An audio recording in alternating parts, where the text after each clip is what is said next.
You need to pay the $3,000 bill your daughter racked up at my steakhouse. Those were the words of a man claiming to be the head chef of a fancy steakhouse who showed up at our doorstep. According to him, my daughter had dashed without paying, but that was utterly impossible. I stood my ground against these men who were bearing down on me with fierce expressions. After all, my daughter is... My name is Layla. I'm 30 years old. I live with my husband Daniel and our daughter Emma. I was once deceived by a former boyfriend who conned me out of $3,000, and I found out that I was pregnant with his child. I tried reaching out to him several times, but he never responded. He simply vanished. I was left alone, a divorcee with barely any savings left. Still, I gave birth to Emma. I was steeling myself for the tough times ahead when the news came that my ex-boyfriend was arrested. The man who came to my house for the inquiry was Daniel, my now husband. Daniel supported me as I was worn out from dealing with the ordeal with my ex-boyfriend. Despite our age difference, I was attracted to Daniel, who was strong and reliable. But I was a divorcee. I thought I would never be accepted, but Daniel did accept me.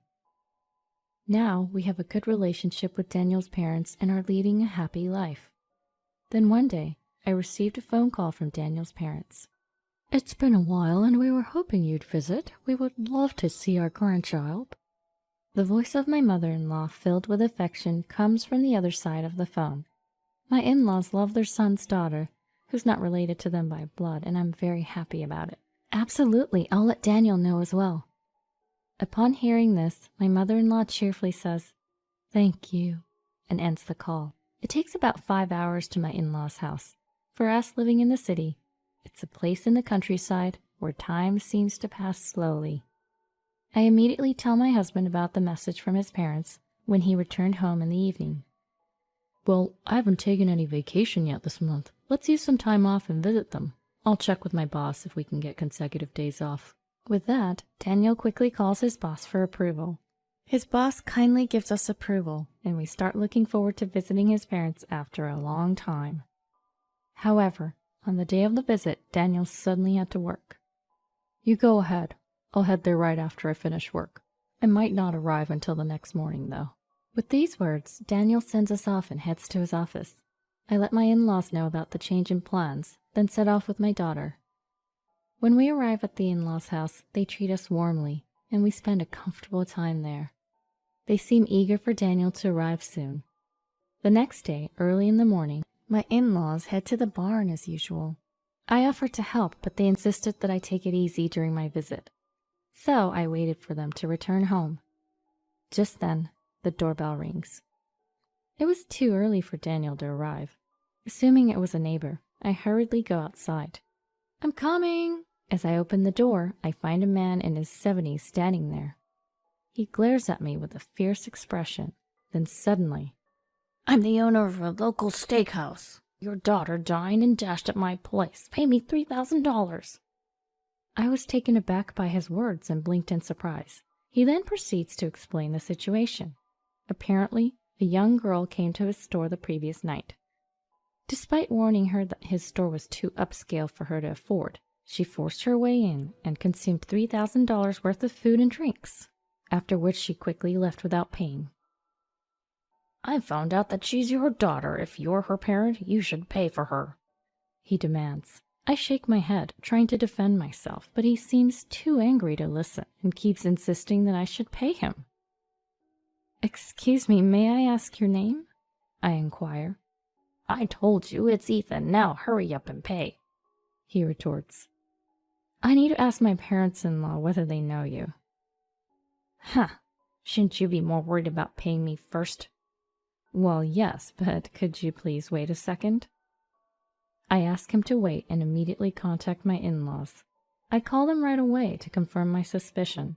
They respond quickly, and I am told an astonishing fact. Trying not to show my surprise, I look at the man standing before me. I can't pay you," I say. "What are you saying? You don't care if my business suffers. If you don't pay, I'll call the police." "But wait, I think there's some misunderstanding." "There can't be a misunderstanding. I made sure to ask for her name when she dined." Ethan brings out his cell phone to call the police. A policeman happens to pass by. The steakhouse owner called over the police officer and explained the situation. The officer furrowed his brows and glared at me, saying, "May I have a word with you?" I was confused, not knowing what to do with the officer's intimidating gaze. "Your daughter is suspected of dining and dashing. If things stay as they are, we'll have to arrest her," he stated, demanding I hand over my daughter right away. No, there's been a misunderstanding. My daughter wouldn't do something like that. Even though I said this, the officer was unyielding. The steakhouse owner then said, "If you insist," offering a concession. "I'm not a monster. Since we're neighbors, if you can pay, I'll forgive her." "Ethan, are you sure about this?" It doesn't bother me. She's a young girl. I knew she wouldn't be able to pay from the beginning, but she still wanted to eat my food. Isn't that an honor?" The steakhouse owner laughed heartily at this. The police officer's expression softened, and he presented me with a choice. "Ethan here is offering you a solution. Why don't you pay the $3,000 for the food and the drink bill? He hasn't filed a complaint yet, so you won't be charged with a crime." I refused nonetheless. As I opened my mouth to explain my reasons, the steakhouse owner's face flushed with anger, and he yelled, "You're spurning my generosity. Is this how you raised your daughter? Don't mess with me." "Calm down, please. Why are you refusing to pay? If things stay as they are, your daughter will truly be arrested." With a bewildered expression, the police officer asked me, "I can't just agree to this." As I was saying this, the steakhouse owner let out a laugh, saying, "Ha, ha, ha, ha. Sorry, you mean you don't have $3,000 on you right now. I forgot. As we age, we become forgetful. Well, our shop accepts credit card payments. If you entrust your credit card to me, I can handle the payment and return it later. Is that good?" Saying this, he instructed me to get my wallet. I refused, saying it was too risky to entrust my credit card to someone else, and offered to go along with him to handle the payment. However, the steakhouse owner threatened me, raising his fist and yelling, "Don't you trust me? I'm in the credit business. Be careful with what you say or you'll regret it." "Why can't I accompany you?" When I asked this, the steakhouse owner started yelling again. "Because you are disrespecting me. Listen, I'm connected with some famous organizations around here. If you can't pay the money, I can still make you pay $3,000 using my methods. That's why I've even called a police officer to handle this legally." As he ranted on, I stared at the steakhouse owner in disbelief. I wondered if it was okay for him to say such things in front of a police officer. Glancing over, I saw the officer pretending not to hear, looking away. "Excuse me, you're a police officer, right? Did you hear that? This is a threat, isn't it? Is this okay?" When I sought help, the police officer lowered his head with a troubled expression.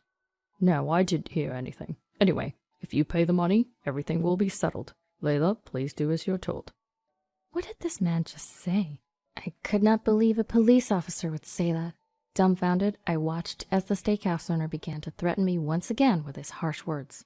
Any ordinary person would despair at the words of these two. They'd likely choose to pay the money and settle things, but I couldn't allow it. "Aren't police officers supposed to protect the safety of citizens? Why are you siding with the bad guys?" Despite my desperate appeal, the police officer only looked away without uttering a single word. "The police are saying the same thing. What are you going to do? Make up your mind. Are you still not going to pay? Just because I'm old, don't take me lightly." The steakhouse owner glared at me as he said this.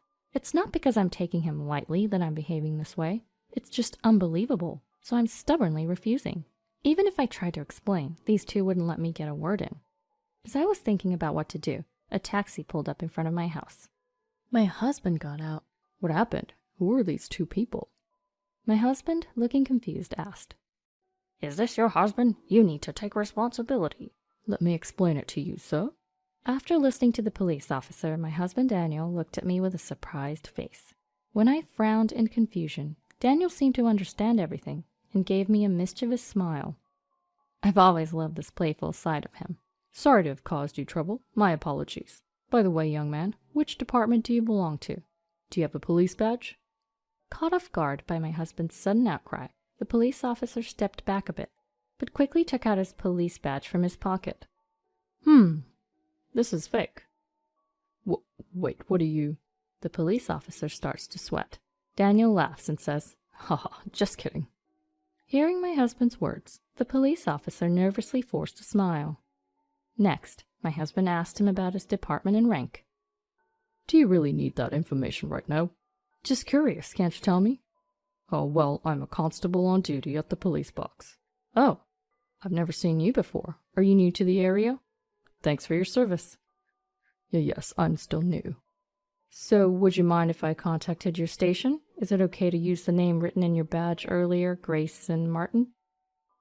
As my husband asked this while taking out his phone, the police officer quickly grabbed his hand.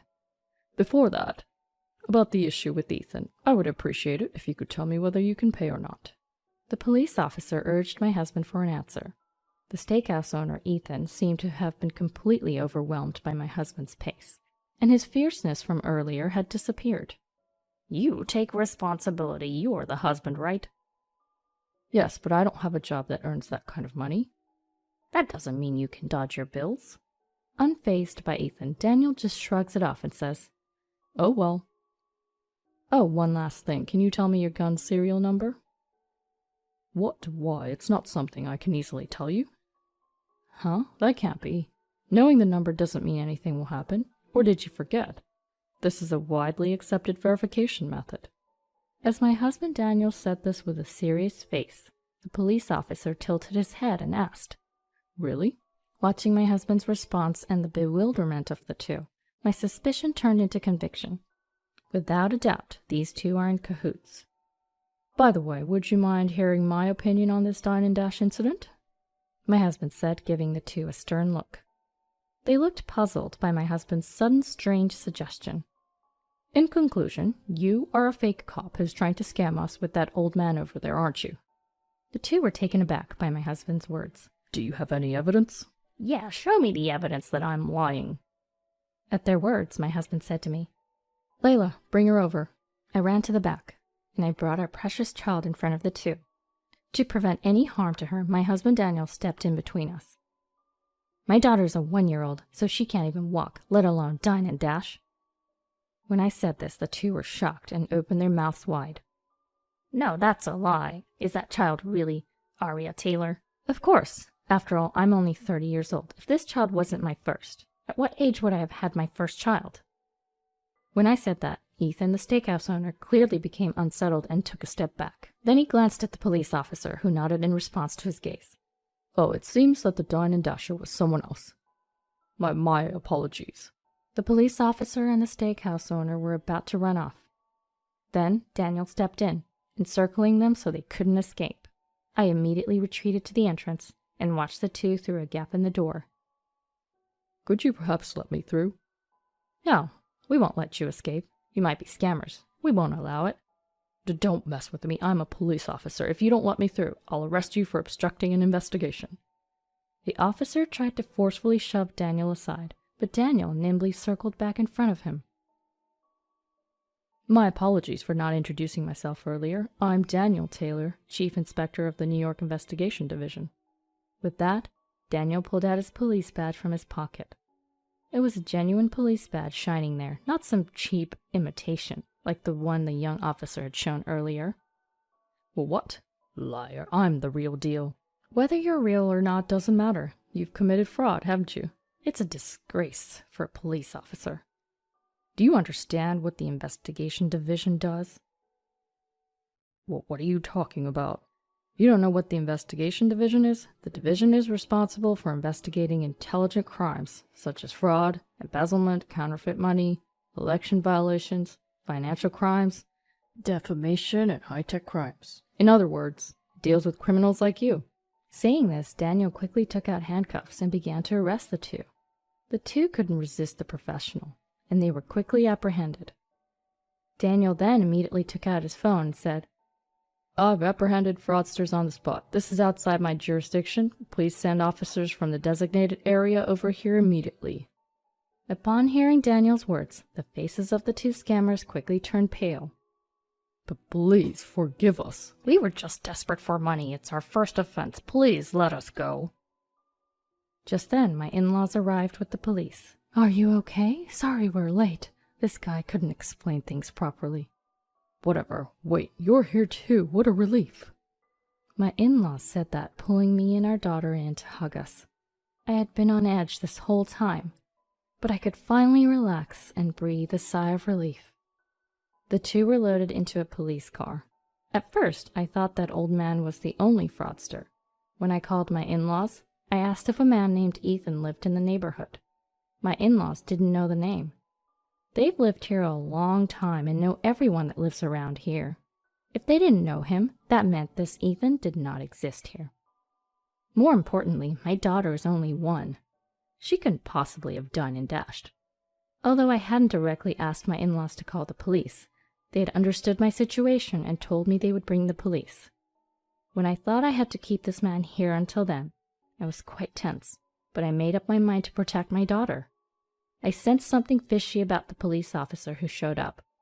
After talking to him for a while, I couldn't stand him or forgive him. Although I didn't have any proof at first, I became sure he was a fake officer due to Daniel's questioning. It was fortunate that Daniel was there this time, but thinking about what could have happened if he wasn't there made me break out in a cold sweat. I'm really glad it was resolved safely. After that, thanks to Daniel and the officer in charge of the area, the case involving the 2 fraudsters were closed. When they were investigated, it seemed a lot of charges were lined up one after another. Daniel sighed and told me the story. He looked somewhat sad and angry at the same time. Also, it seems that these 2 fraudsters were not part of an organization.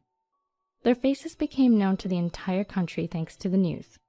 As for me, thanks to the consideration of Daniel and my in-laws, I was able to stay at their home one more day.